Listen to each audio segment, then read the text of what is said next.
3 hours earlier, she had killed him by running him over twice on a deserted dirt road near Halifax Airport. Hello and welcome to my channel. I hope you are doing great. My name is Gabby, and in today's video we are going through the case of Melissa Friedrich.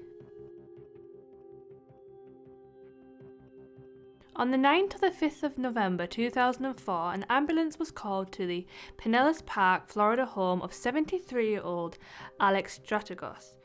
Alex was a diabetic with a history of mini strokes and had suddenly collapsed and hit his head after coming home from having dinner with his new girlfriend Melissa, who'd been the one who had called 911. When Alex was later released from hospital, Melissa had already moved into his condo to take care of him. Alex's son Dean later said that he'd thought it was a little bit too much too quickly, but admitted that his father needed help and liked having Melissa's attention. Alex's trip to hospital turned out to only be the beginning. Over the course of the following 2 months, he was hospitalized 8 times. Melissa was attentive, but some of her actions were suspicious.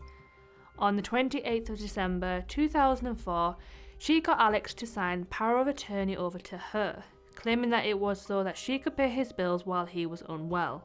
Trying to get to the bottom of Alex's mystery illness, the hospital did a series of blood tests that revealed that he had significant traces of benzodiazepines in his system, drugs that he hadn't been prescribed. A discovery that further alarmed family and friends who were already concerned about Melissa having power of attorney. One of Alex's friends, Judy Frock, referred Dean to a police detective she knew. It was soon discovered that $18,000 was missing from Alex's bank account.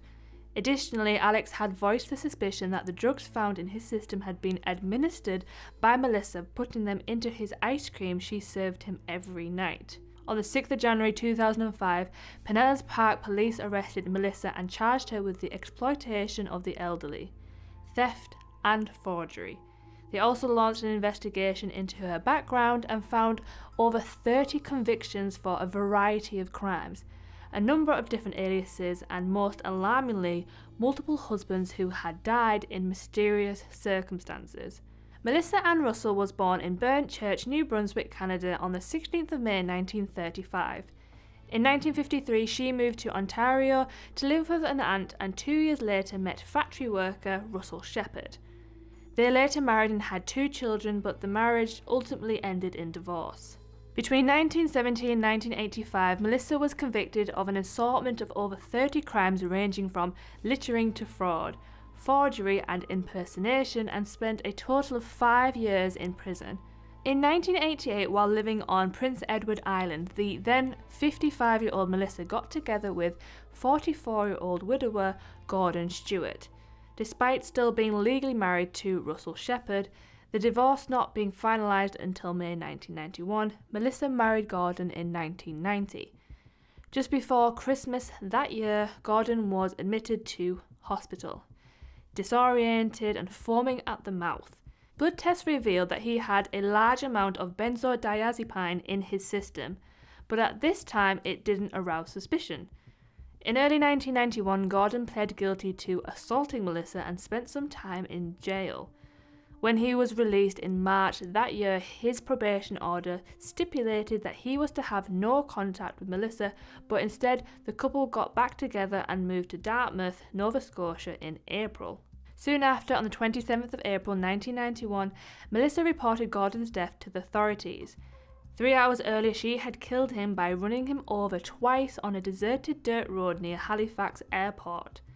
Post-mortem blood tests found benzodiazepine in his system.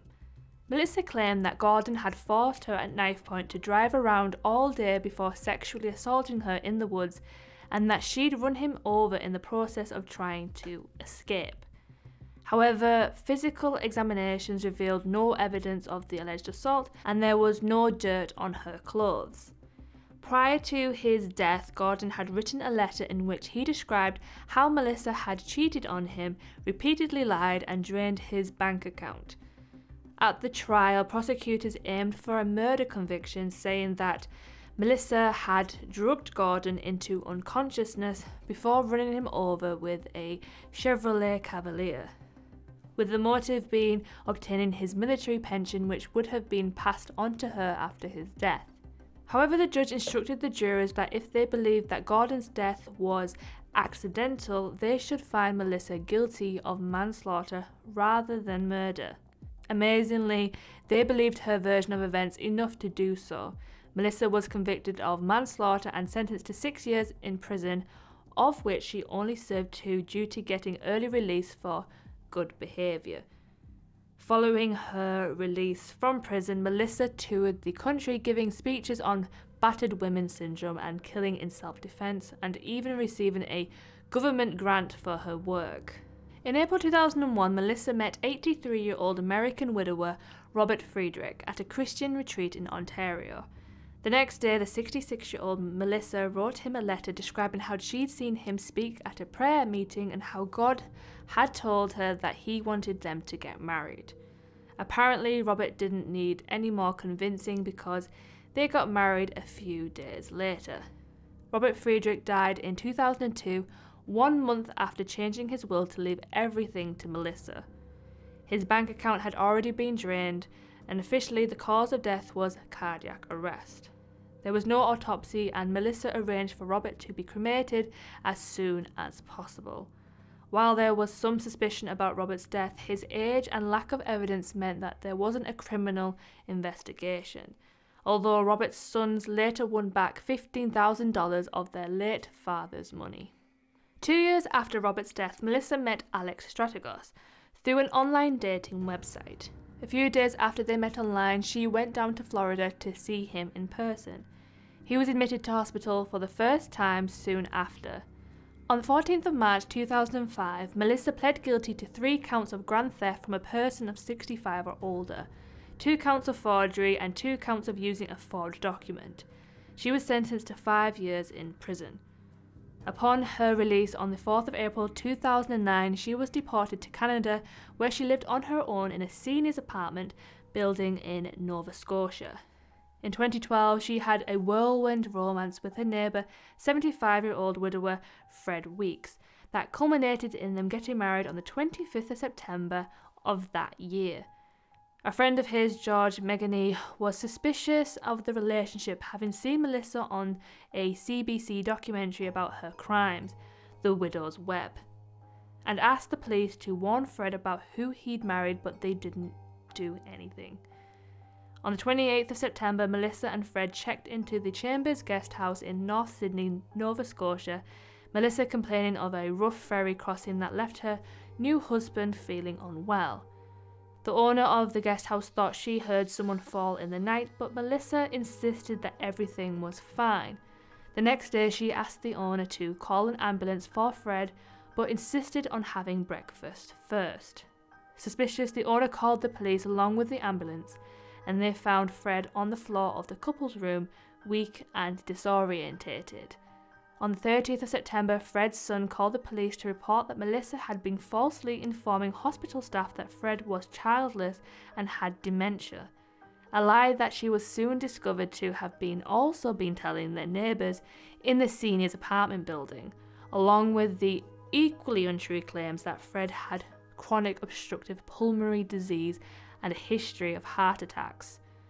Fred survived the episode, but unsurprisingly was found to have benzodiazepine in his system. Police confined Melissa and searched the couple's apartment, finding a sizable stockpile of 2 varieties of benzodiazepine medication, 3 unlabeled empty bottles, prescriptions from 5 different doctors, several sets of identity documents in different names, and a suspicious tub of ice cream that would have to be analysed. Melissa was charged with attempted murder and administering a noxious substance. On the 10th of July 2013, she pled guilty to administering a noxious substance and failing to provide necessity of life. During sentencing, Chief Justice Joseph Philip Kennedy said, "People who have contact with this lady should be careful." After 3 years in prison, Melissa was released on the 18th of March 2016 under a number of strict conditions, which included a ban on accessing the internet. Additionally, Halifax police publicly released that she would be residing in the Halifax area and that there was a high risk of her reoffending.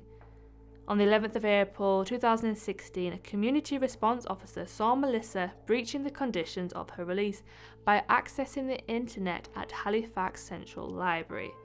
She was also found with a device capable of accessing the internet. On the 4th of August 2016, her lawyer entered not guilty pleas for 3 counts of breaching a reconnaissance on her behalf. Her trial was set to begin on the 1st of February 2017, but the charges were dropped on the 22nd of December 2015. At present, Melissa is a free woman living in Nova Scotia. Hopefully no one else will make the potentially lethal mistake of getting involved with her. So that was Melissa Friedrich. If you enjoyed the video, be sure to give it a like, it would be very much appreciated. But until I see you again, please be safe, be well, and I'll see you next time. Bye bye.